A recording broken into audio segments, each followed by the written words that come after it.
Hi friends, welcome to my channel. My name's Barbara Radzevicius and I'm Bondi Quilter. In this episode, I've done a little quilting. Been looking at 1-inch hexagons that look like a box of chocolates.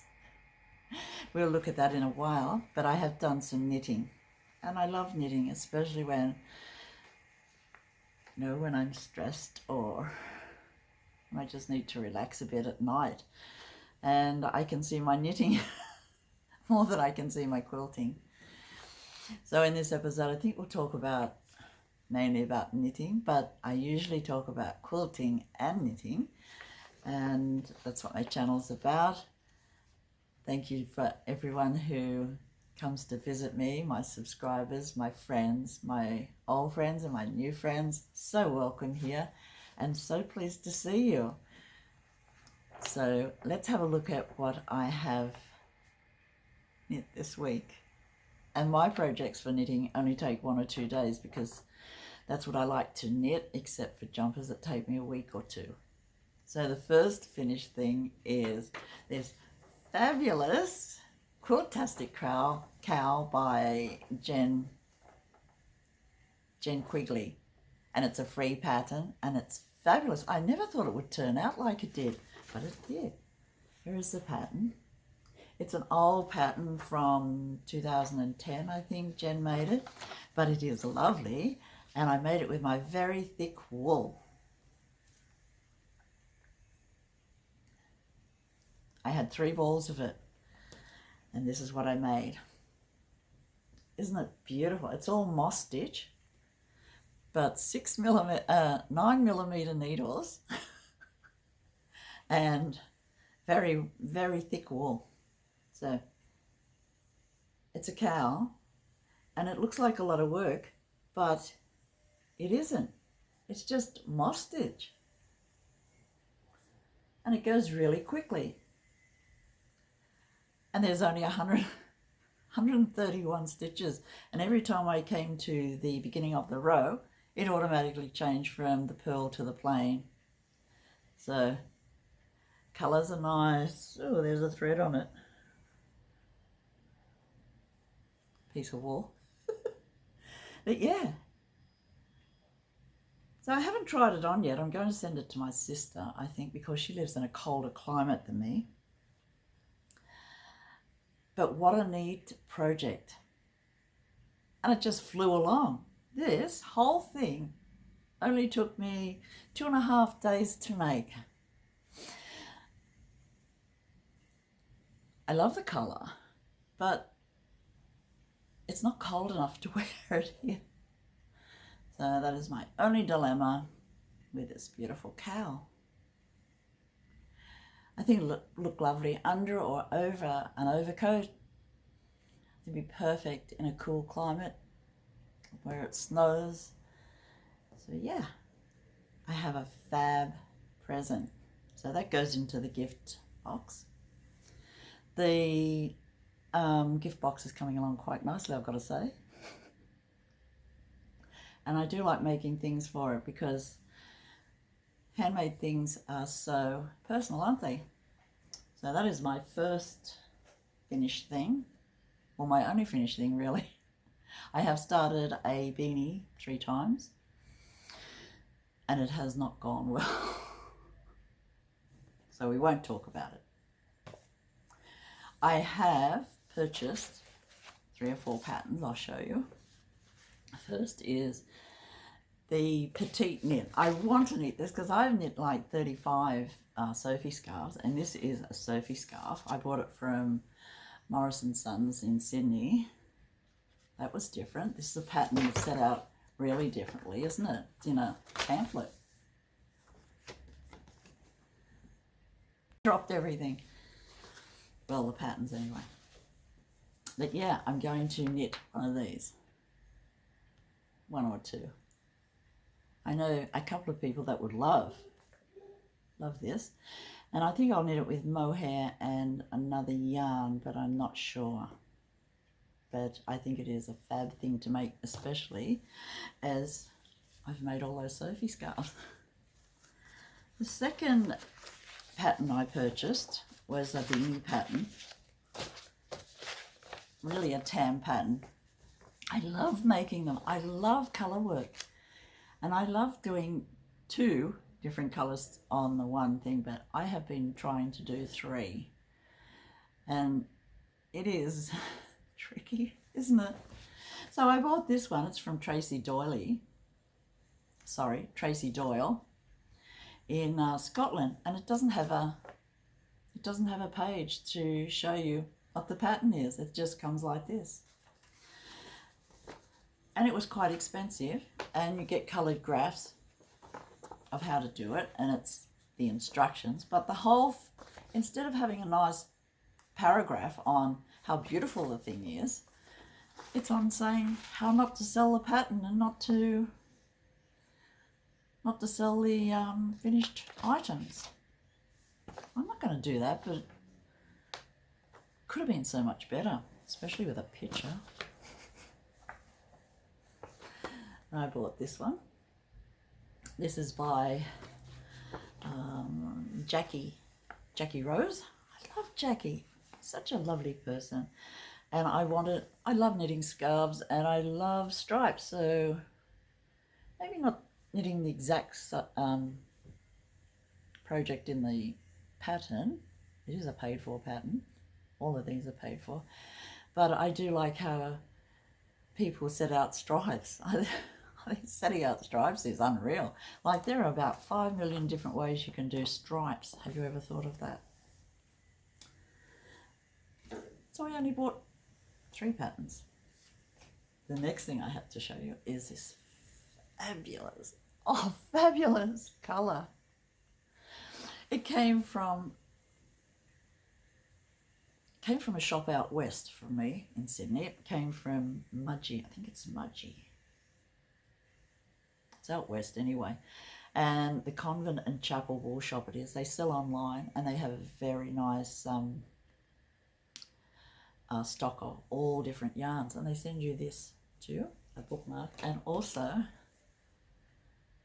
a neat little tape measure. But the yarns that I ordered this time, I only bought 2 because they are beautiful Hedgehog fibres.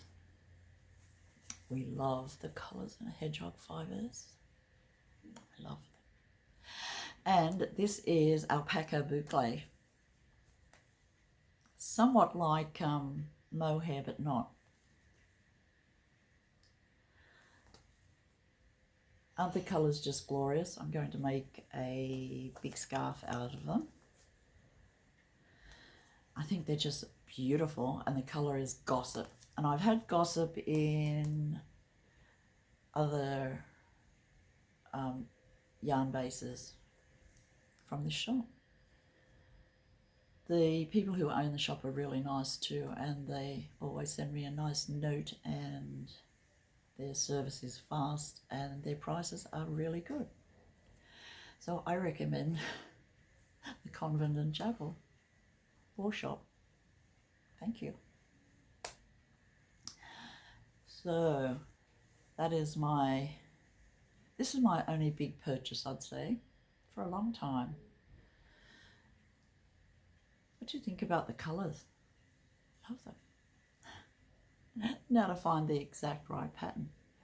And will I knit it as one yarn, or will I mix it with another so that I have a base sort of thing? You know what I mean? 2 strands. I could knit 2 strands of this together, but I want to spread it a long way. And how long is it? 620 meters in each of these. It's really good. And it's 60% alpaca and 34% wool, silk. So yeah, I just love it. I think I'm in love with colours. Just so beautiful. And I mean, it's like buying a paint box, isn't it, that you can fiddle with forever. It's like buying fabrics. I feel the same way about fabrics. It's just like buying paints. And you can do whatever you like with it. It's just unreal.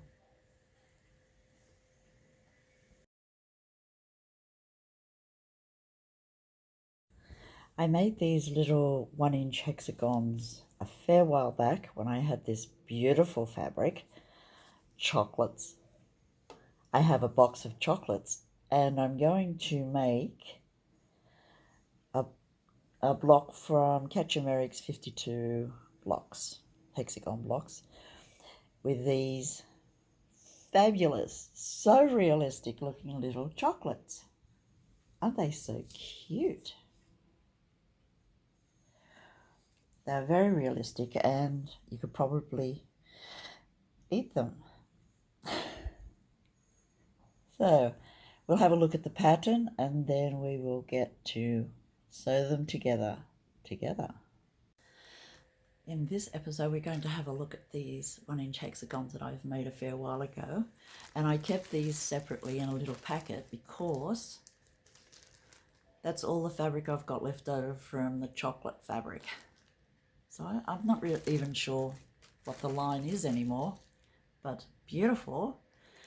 And I'm going to look for a bigger hexagon with a pattern in it, somewhat like Katja Merak makes in that book, 52 hexagon blocks.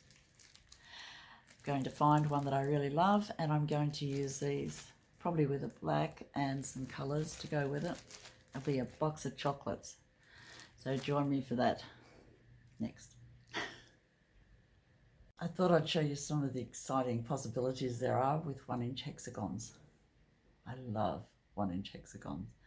I have made millions, it seems like, of 1-inch hexagons, and I still have a lot of storage of 1-inch hexagons, but today we're going to look at chocolates. Can you believe it? And you know I collect novelty prints, so I collect chocolates too. This is the last piece of the fabric that I've got left. They're very realistic looking, aren't they? And I'll show you some of the things you can do with them. So these hexagons are from Katja Merak's 52 hexagon blocks. It's a fabulous book she put out in about 2016, I'd say. But I love it. I've made a few quilts with this fabulous block. It was like a whole new thing open. How many things can you fit into a hexagon shape, folks? So yeah, let's have a look at a few. Yeah.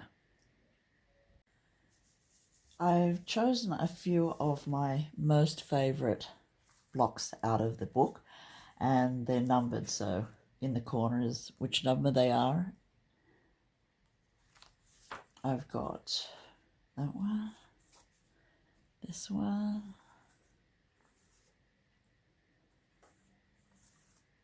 all with 1-inch hexagons, and then other possibilities. So let's have a play with them. This is so fun. So we'll put some of our chocolates out.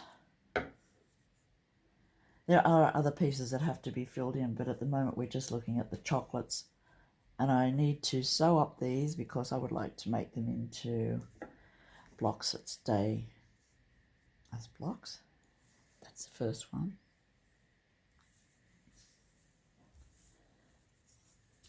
This one only has 4 hexagons in it. Aren't the chocolates lovely? And you can do this with any print, really. You can have any colours you like that make any configuration. It's so fabulous. Isn't that cute?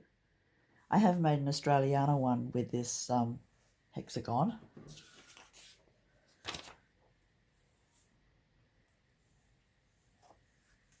It's another one. This is number 5. First one was 45 and 30. This one has a lot of hexagons in it.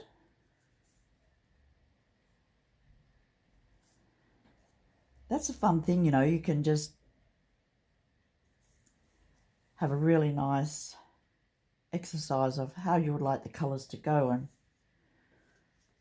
what you think fits the theme that you want to use. I have a different one there. Isn't that great? I just love it.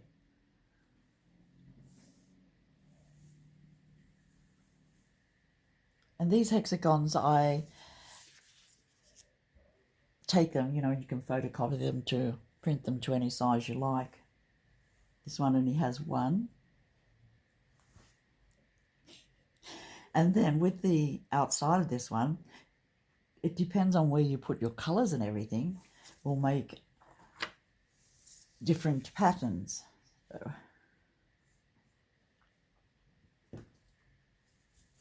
this is the last one I've got to show you, and it has really a grandmother's flower garden sort of a motif going on.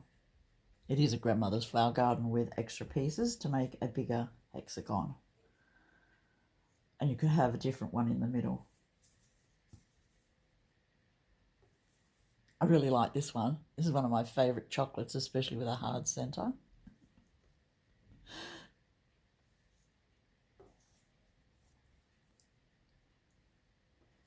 That's a good thing about having a nice choice of, you know, colours and prints. You can just make whatever you like. So that's the basic grandmother's flower garden. Then you put another one in the middle. Which one will we choose? This one. And then we put other colours around the edge. So I still have a few left. So you see how they work out. And then depending on the colours and the theme that you want to go for with the other colours and other shapes, you know, it's such fun, isn't it? And then what I do next is I choose a pattern, let's say this one.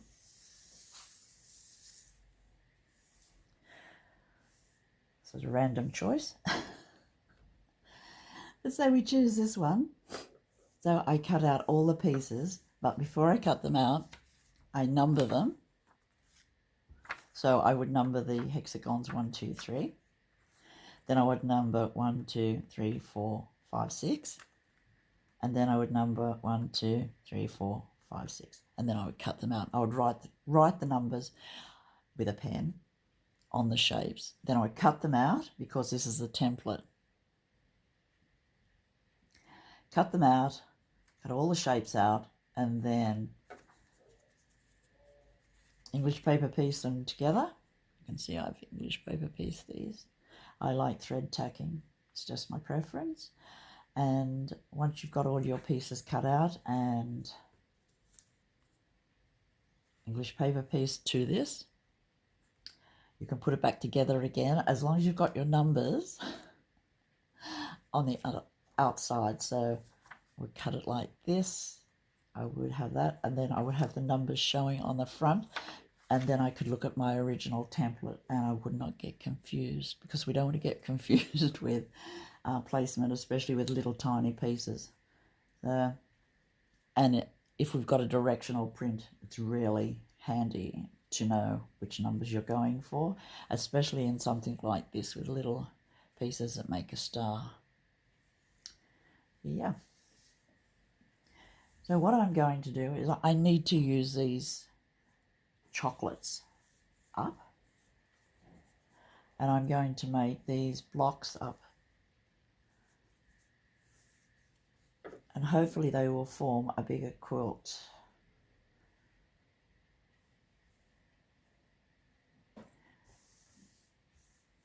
And I'll have the chocolate box as the theme.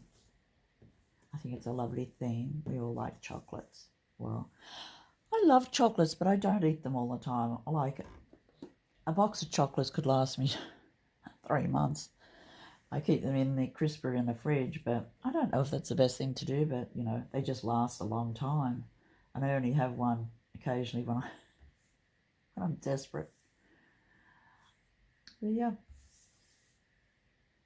Let me know what you think about playing with hexagons. have a look at the book, see what you think. You'll probably get it from the local library and then you can just photocopy the pages, or you can buy a second-hand copy or have a look on Amazon, and I'm sure they've got copies of the book because it's just a fabulous book to have. And it's one of my favourite reference books, and I've made a little book about a quilt that I made using the 52 hexagon blocks in a previous episode. If you're interested, you could have a look at that. But yeah. Isn't it fun?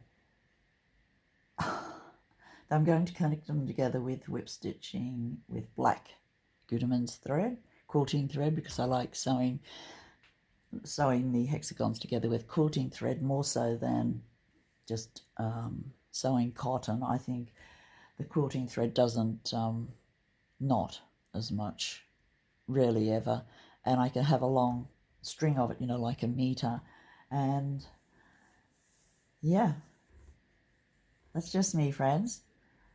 Do you love hexagons as much as I do? Oh, I just love it. This is the one, oh no, I've got two of them because I wanted to use every scrap of this, but you can see that's the edge papers of the chocolates. They're all in these little chocolate patty pans, which is really cute. I think that's how you buy high-end chocolates, from a chocolatier. I remember watching a movie once, and it was about this French girl who went to a village and she set up a chocolate shop. She was a chocolatier, and her recipes, and the recipes, like any recipes, you know, are secret. Yeah, I just love them. So these chocolates are chocolates you can't eat, which probably makes them so much more attractive. So thinking about what I will use as the main colours to go around it, you know, to join it all together, make it cohesive, make a lovely pattern. Next time you see me, hopefully, we will have these blocks together, or I will be doing construction of them and show you how I construct them. That'll be cutting up the templates, numbering them first, cutting them up, and English paper piecing other fabrics to the hexagon. These hexagons, by the way, this is a 1-inch hexagon. These are, I'm thinking they're 2-inch across here. I should measure it, shouldn't I? This is my tape measure. 1 tick, I'll just get it.